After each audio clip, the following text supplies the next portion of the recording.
Bienvenidos a todos a esta siguiente parte de cómo ser santos en Semana Santa.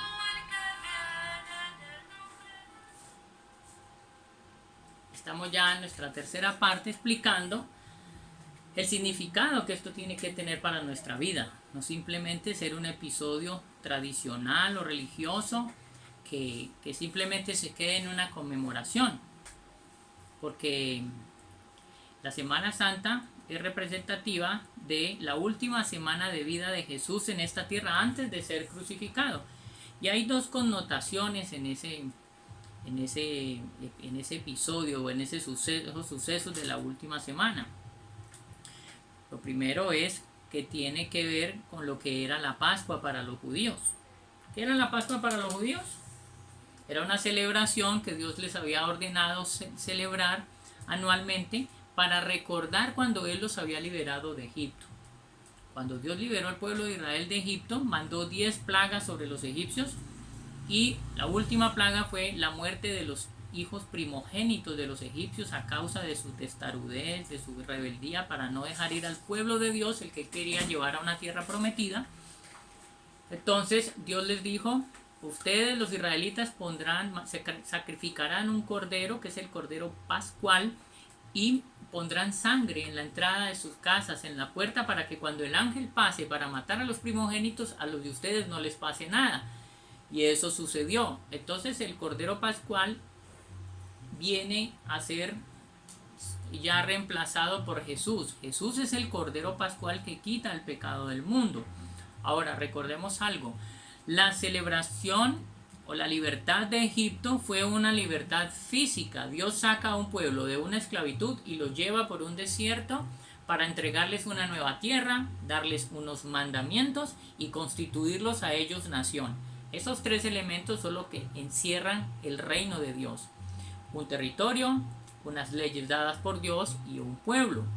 Y es lo que está desconfigurado desde el comienzo, desde el Génesis, porque había un huerto, había un mandamiento de no tomar del árbol del bien y del mal, y había un pueblo que eran Adán y Eva y los que iban a ser su descendencia, pero ellos quebrantaron la ley de Dios y eso nos trajo a esta circunstancia donde es necesario ser rehabilitados por Dios, regenerados, renovados.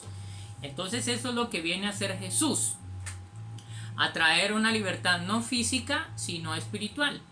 La segunda connotación con respecto a este tema que hemos tomado el primer día, que es el que se celebra tradicionalmente como Domingo de Ramos, es en la Biblia, en el capítulo 21 de Mateo, se llama la entrada triunfal de Jesús a Jerusalén.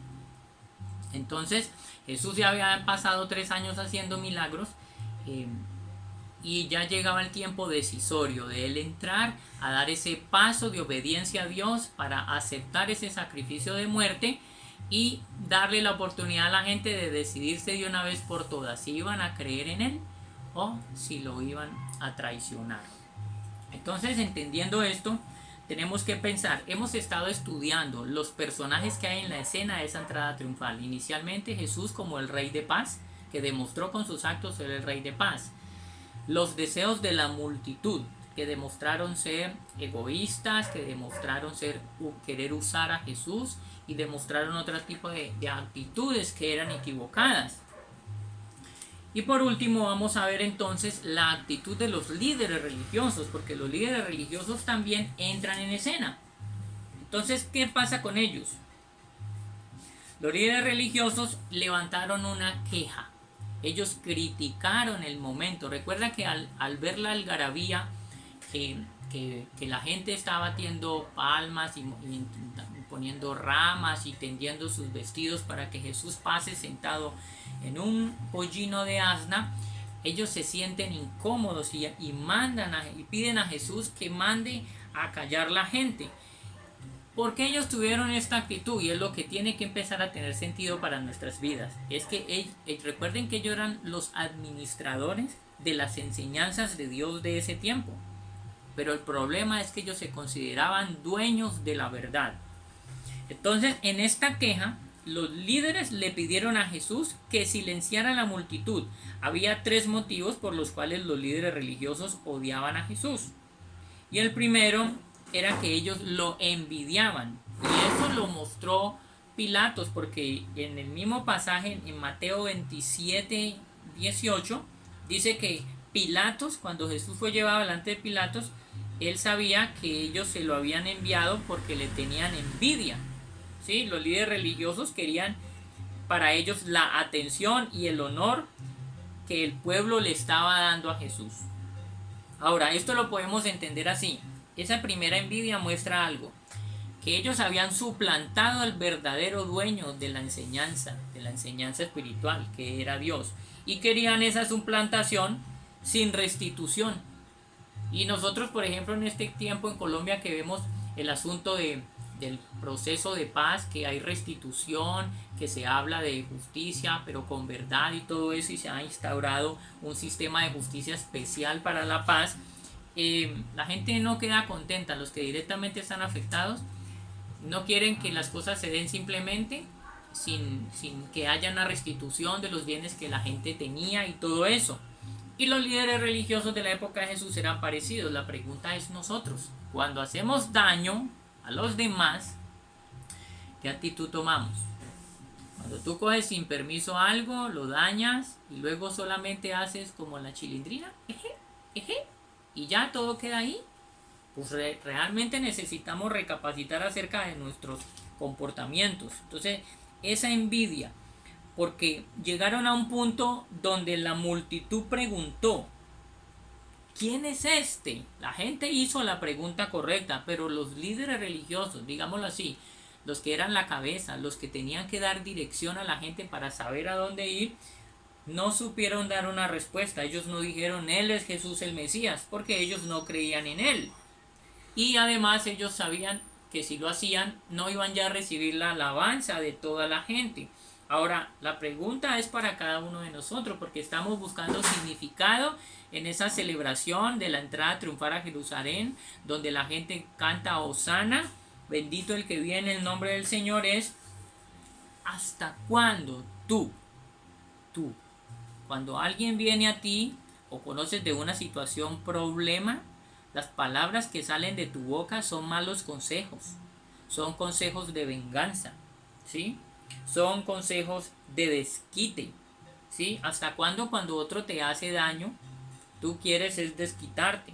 ¿Hasta cuándo cuando otro es el que hizo bien el trabajo, tú quieres salir primero a decir yo lo hice para recibir tú la recompensa o el aplauso? ¿Ya? En lugar de cuando la gente tiene una necesidad es guiarla hacia Dios, guiarlas a la verdad de Dios. Muchas veces nos parece muy fácil decir mentiras. No, dígale tal cosa, dígale que usted estaba de tal manera y si me preguntan yo digo también que sí. Y nos damos cuenta que las mentiras resuelven tantos problemas a veces sin necesidad de decir la verdad.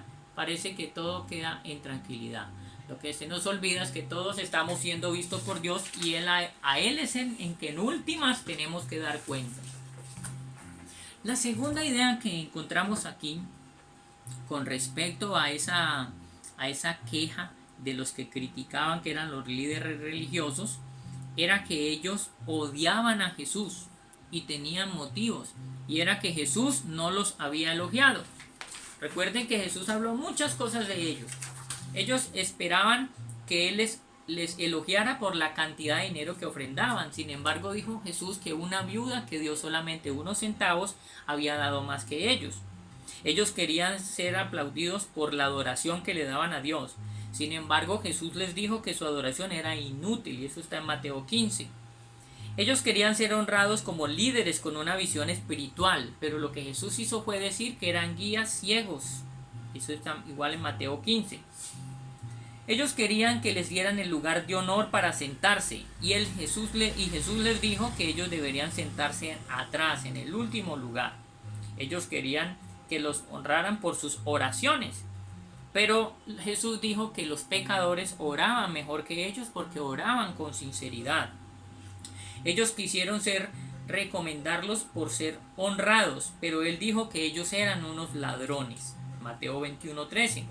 Ellos querían ser exaltados por tener un conocimiento espiritual, pero Jesús en cambio les dijo que ellos eran unos ciegos necios. Mateo 23:17. Ellos querían que lo reconocieran por sus finas vestiduras, por su apariencia, pero en lugar de eso Él les dijo que ellos eran como un sepulcro que estaba blanqueado, porque por dentro estaban llenos de muerte. Mateo 23. Y ellos querían ser comparados a las águilas que vuelan velozmente. En lugar de eso, Jesús les dijo que eran como serpientes que se arrastraban. Entonces ya tenían un pleito, una pelea casada, digámoslo así. Y a veces nosotros vivimos lo mismo. Desafortunadamente Jesús no está ahí cara a cara, pero muchas de nuestras actitudes se parecen más a lo de los religiosos de la época. Pero como Jesús no está allí directamente para confrontarnos y usa eso a las personas, y otro viene y te dice en qué estás obrando mal, y tú te enojas porque es tu familiar, porque es tu amigo, porque es tu pareja y no quieres escucharlo.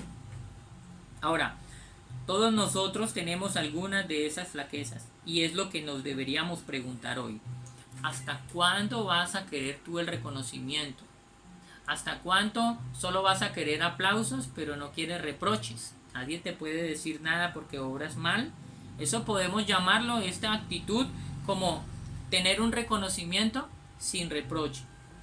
Es una actitud humana, no es solamente de la persona que está en autoridad o tiene una capacidad religiosa. Nos creemos a veces dueños de la verdad. Ahora, nuestra oración debería ser: Señor, ayúdame a aceptar la reprensión y la corrección, igual que con el mismo gusto que recibo el elogio cuando hago las cosas bien.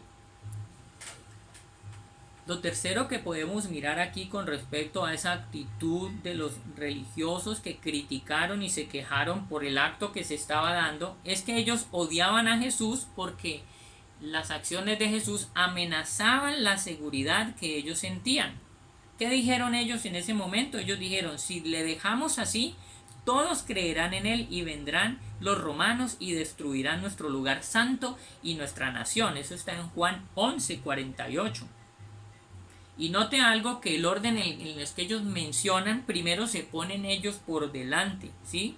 Ellos hablan de su propio lugar antes que de la nación, y eso se refiere más al lugar que ellos ocupaban como esa eminencia dentro del pueblo, de ser un poco, de sentirse que eran gente que oraba más, que estudiaba más, que conocía más a Dios, pero no tenían humildad en su corazón.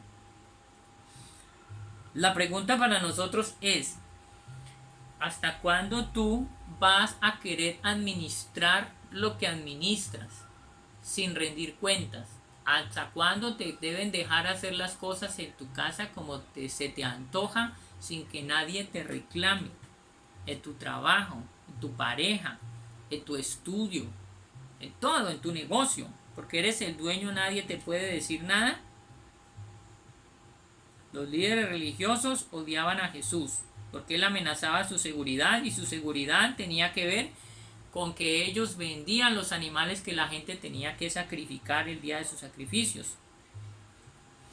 Y esa situación decía que dicen los estudios que durante la semana de la Pascua los judíos mataban cerca de 250,000 corderos, y los líderes religiosos eran los que vendían y aprobaban a cada uno de estos animales, ya que la ley decía que el animal que trajeran en sacrificio no podía tener defecto, no podía haber sido aporreado, no podía tener un ojo malo, no podía ninguna molestia física debería tener el animalito, y ellos censuraban los animalitos que la gente traía para poder venderle lo que ellos tenían.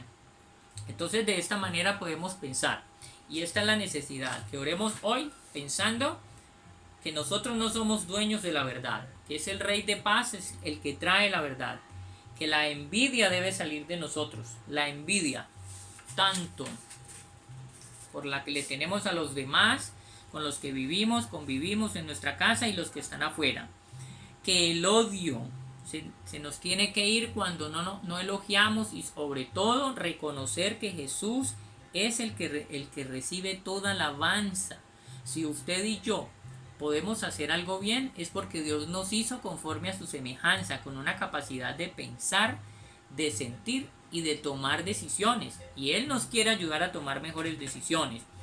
Y por último, que la seguridad nuestra no debe estar ni en los títulos que tenemos, ni en la posición que hayamos conseguido, ni la influencia que tengamos. No, todo nos le debemos es a Dios. Aprendamos hoy a ser administradores de Dios, sometidos a Él y seguidores de Él a través de su palabra. Vamos a orar allí y por tus necesidades, Padre, en el nombre de Jesús. Hoy oramos creyendo que no podemos ser como los religiosos de tu época, porque tenemos que abandonar toda envidia. Hoy yo abandono y te presento delante tuyo toda envidia, todo egoísmo, toda violencia, toda maldad, toda injusticia, toda mala actitud, y te ruego que me ayudes a ser como tú. Perdona mis pecados. Lléname con tu Espíritu Santo, dame una nueva vida. Entiendo hoy que necesito nacer de nuevo, entregarte mi corazón. No quiero seguir esperando que pase esta crisis para volver a mis andanzas, unas andanzas llenas de capricho y de orgullo, de creyéndome mejor que los demás. Ten compasión de mí. Dame tu restauración, la regeneración de mi alma, la transformación de mi entendimiento y llévame a una vida nueva. Yo te lo pido todo en el nombre de Jesús. Amén. Porque mi hosana quiero que sea realmente una salvación de clamor. Eso debe ser. Ay.